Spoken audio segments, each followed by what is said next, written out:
Sail Cayman, a new tourism product. My name is Jeffrey Walton. My name is Madeline Ochoa. My name is Nick Ross. And my name is LaShonda Harris. And today we will be presenting you with Sail Cayman. During our presentation tonight, we will introduce our plans for a new tourism product titled Sail Cayman. Although new to some of us, it is important to note that this was a regular sporting event on the islands in the early 20th century. Our plans is to expand our sports tourism by including a week of sailing competitions throughout the 3 islands.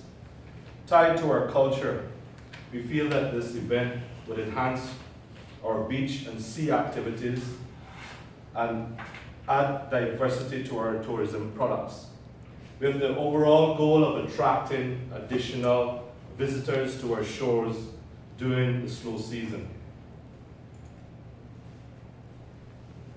Catboats were first crafted in Cayman Brac in 1904 by Daniel Jervis, to give you some history. The Terror was the name of the first catboat built by Daniel Jervis. Here's a picture of a catboat, authentic catboat. When the Terror first set sail, everyone was so impressed that they began to constructing catboats in Cayman Brac for residents. The seamen of Cayman Brac soon learned this trade and were skilled in building catboats for themselves and other residents on the island. Surrounded by sea, several years ago, the main method of transportation for the Caymanian people and their goods was by the sea. As a result, the locals learned to build schooners as well for transporting trade and trips abroad to Jamaica, Florida, the Bay Islands, Honduras, Nicaragua, etc. And catboats for fishing and traveling along the coast and between the islands. It was basically the main method of transportation. Soon, the sport of schooner and catboat sailing rarely began as it became customary to see such races along the Hogstye Bay in Georgetown and also on the sister islands. And a fun fact to note was that catboats were painted blue to minimize the glare from the ocean on the boats for those persons or fishermen or turtlers, as you may. And as well, it was used to attract the turtles as well because it's blue, so they often thought that it would have been like the water as opposed to a fisherman coming to get them for food.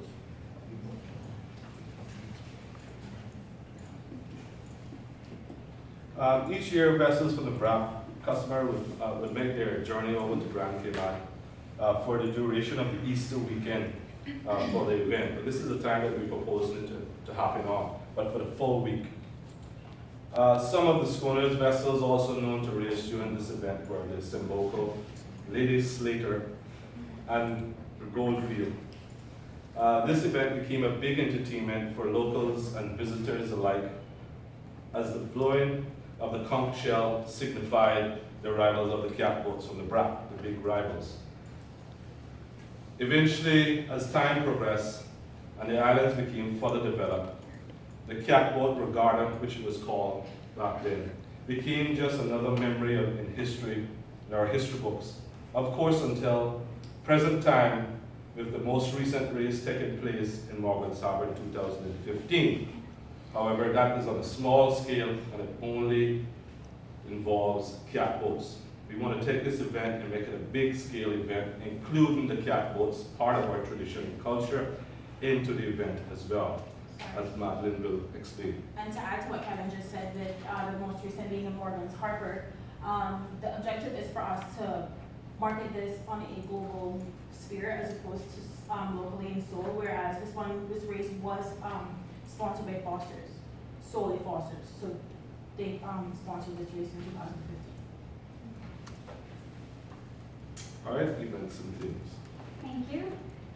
Now we'll continue telling you guys about the event and the theme of our new product. So competition will be held throughout all 3 islands Events can include the catwalk, the D9, the keelboat, the sail cruises, the trail sail, the multi-hulls, and a wind surfer.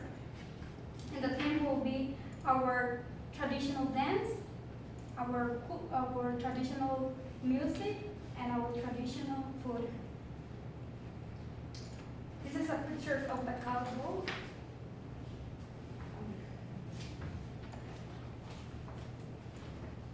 Continue with the theme.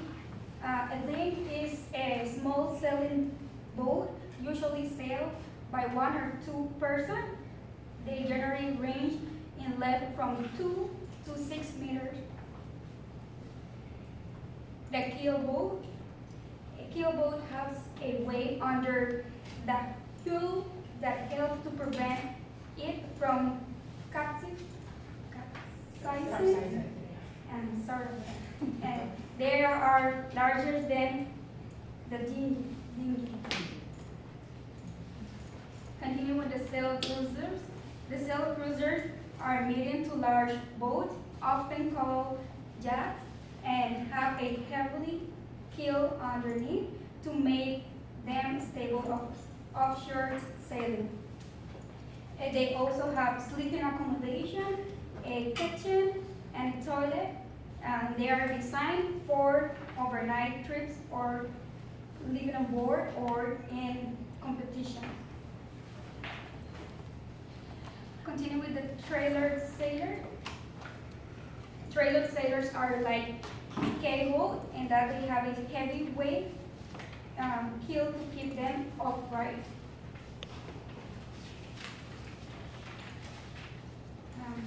The multi-hulls have 2 hulls and trimaran string, and both come in all shapes and size, from small off the beach to trailable classes and largest racing and cruiser models.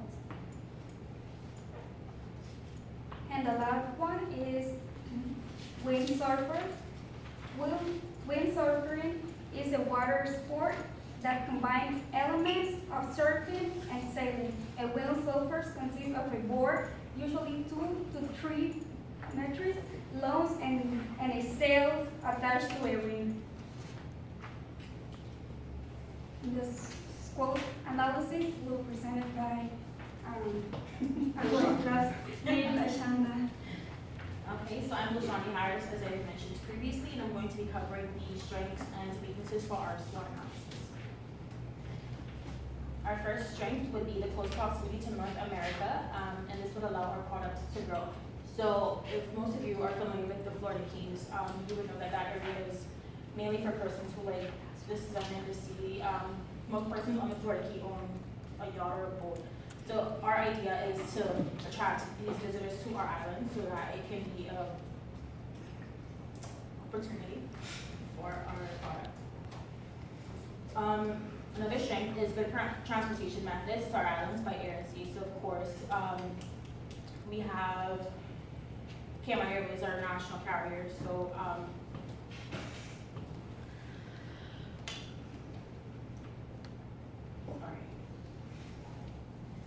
okay, so we have 3 islands with deep coastal waters, prevailing trade winds, and protected reefs for small craft events. We have the necessary facilities such as yacht clubs, accommodations, bars and restaurants, as well as ground transportation. So far in our count, we have our accommodation sector boasts 5,540 rooms. So I think we have enough accommodation across our 3 islands for our guests. We also have the expertise to help manage the events, such as the event clubs and the Olympic Committee. We have the relevant emergency personnel that are able to provide safety and security for participants. And we also have our Joint Marine Unit, which is within our Royal Cayman Islands Police Service. And we also have the HSA, our Health Services Authority. What's up? Yeah, just to add with the sea, when we speak of sea, of course, the equipment to be shipped here, we have Thompson shipping lines, we have hides, we have seaboard as well. So the transportation of the yachts will be sent here as well as equipment. But also we're we're looking at business for the island, far as some of these the retailers on the island, the marine boating, boats, sales, etc. They could actually provide and sell and rent these boats as well on the island rather than having to import them. So the business would be grown in that area as well. Okay, thank you, Kevin. We also have, which I think is the most important factor, is a safe environment for our visitors to stay. Moving on to our weaknesses. Our first weakness would be the sister islands do not have proper berthing facilities. So the protected harbors in the BRAC, the protected reef harbors in the BRAC may be too shallow for the vessels to actually voyage over to the BRAC. Okay, so the North Sound is protected for larger vessels and may be a challenge to reach the yacht clubs for moorings.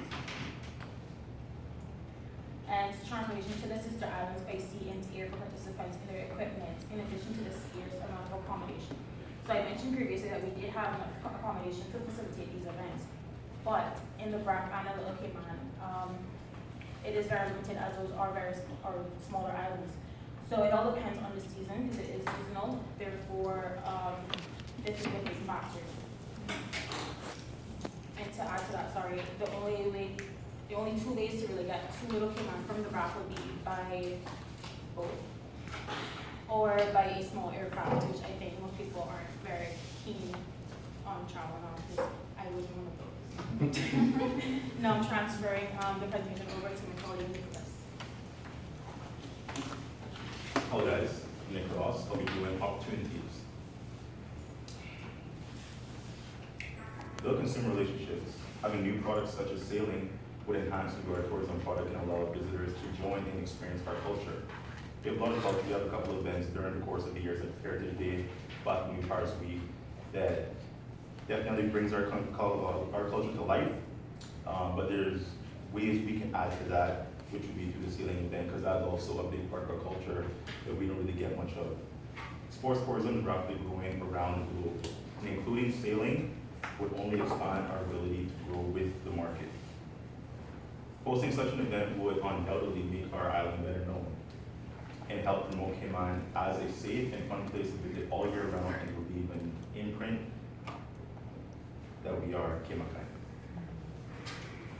Now that the cruise and cargo facilities are in the development stages, we can include berthing for sailing vessels, which is a fantastic opportunity to encourage nitation tourism on a whole. Now talking about the threats. With every benefit you have, there has to be something behind it that may be negative impact. Weather will be hindrance to the race event, but if this event is held around, or is actually held outside of the hurricane season, which would be around Easter time, and that would be a good opportunity for us to minimize any, let's say, excessive rain, possible hurricane, or possible wind damage, or anything that could affect the boats when participating in this event. Photo here of one of the sailing boats that would participate. Competition within the region could limit our ability to grow the market, especially in the neighborhooding islands like Bermuda, who's also known for their prestige waters. And now I'm going to take the presentation over to Kevin so he can touch on the marketing portion. All right, DOT would be the main facilitator and marketer for this event. Of course, they have the tools, they have the know-how, and they have facilitated big events like this in Ireland. For example, Pirates Week. They also do the Taste of Cayman, they do the Jazz Fest. So they have the expertise, they have the know-how, they have the equipment to actually facilitate it and market the event. Through the internet, of course, and social media, DOT could easily market and promote the event with little cost to them. For example, using their website, Facebook, Twitter, Instagram.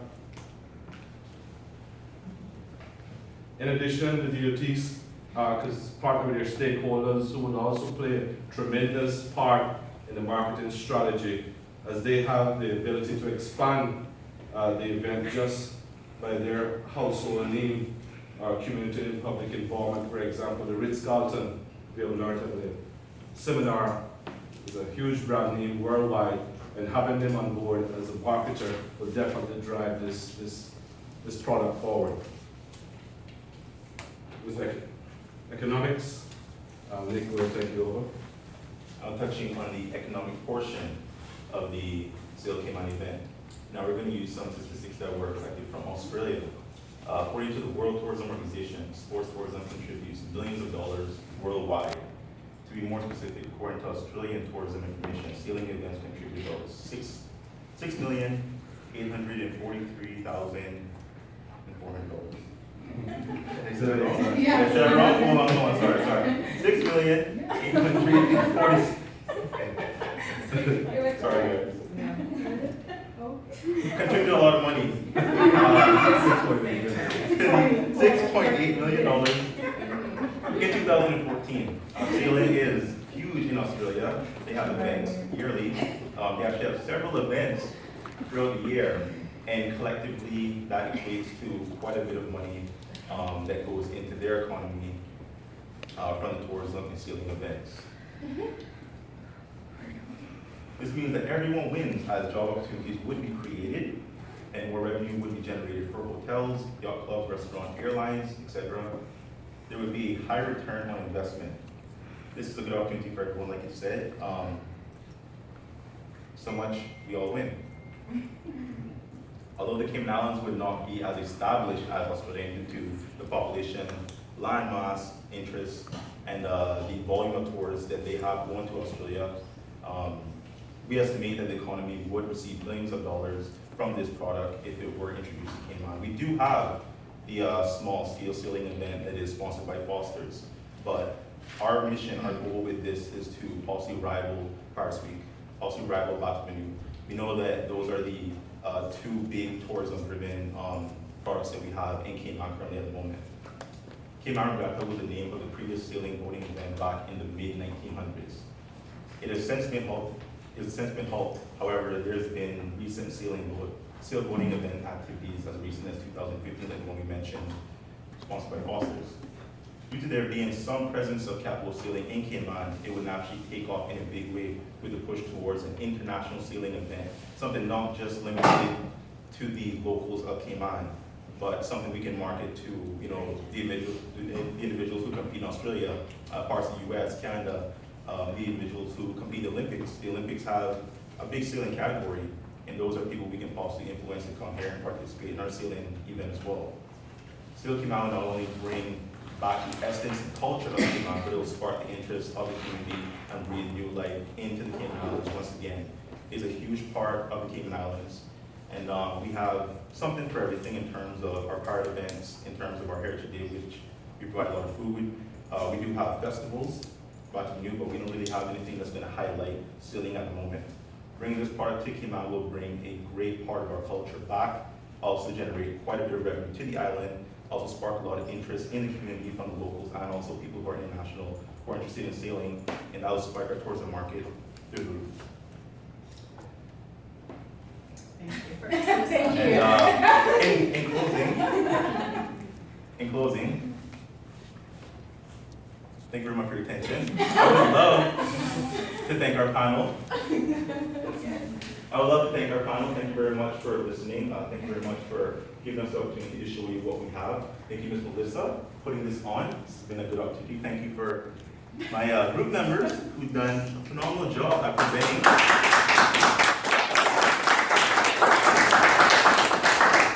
And we hope you take our product into consideration. Thank you. All right, let's clap them again. Thank you.